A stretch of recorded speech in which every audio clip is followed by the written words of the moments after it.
But a lot of people keep talking about Second Street in downtown. Do you expect that the infrastructure part is going to include that? Oh, most certainly. Most certainly. Second Street, downtown, and all throughout the city of Harrisburg. We're not just going to focus on one area of the city of Harrisburg. Gotcha. Does that include repaving by any chance? Repaving, yes.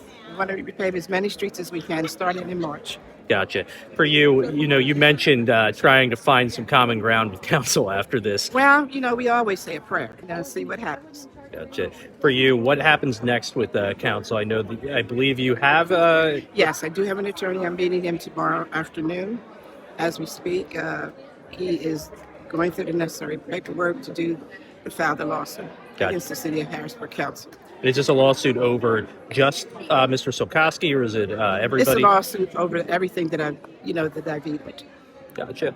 Are you hopeful that it's the start of a new term and you guys can find? Well, you always remain hopeful, whether or not that happens.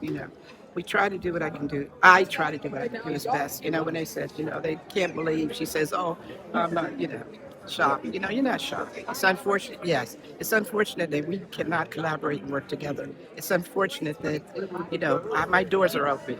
And she talks about the phone being blocked or whatever. The modern day system here today is email, text, FaceTime.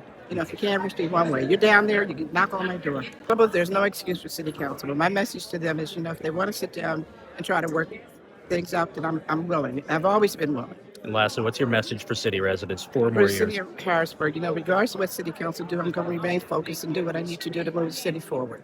Council just put out a statement saying that they didn't fire these people, they just defunded the position. Well, you defund it, you fire them. There's no money there to have them in place, so they're lying.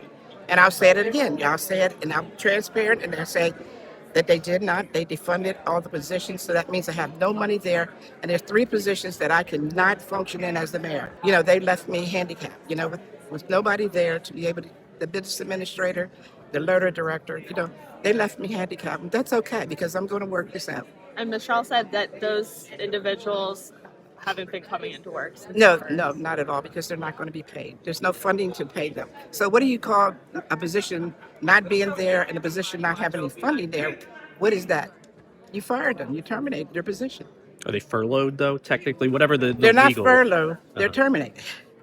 And when they're talking about this not personal, it is personal, because you don't have an explanation. When have you went to the news and gave an explanation of why you defunded the positions? But are they still on the city? Are they still employed by the city? No, they're not. Okay, so they've been fired. They've been terminated. They fired. Sure. Okay.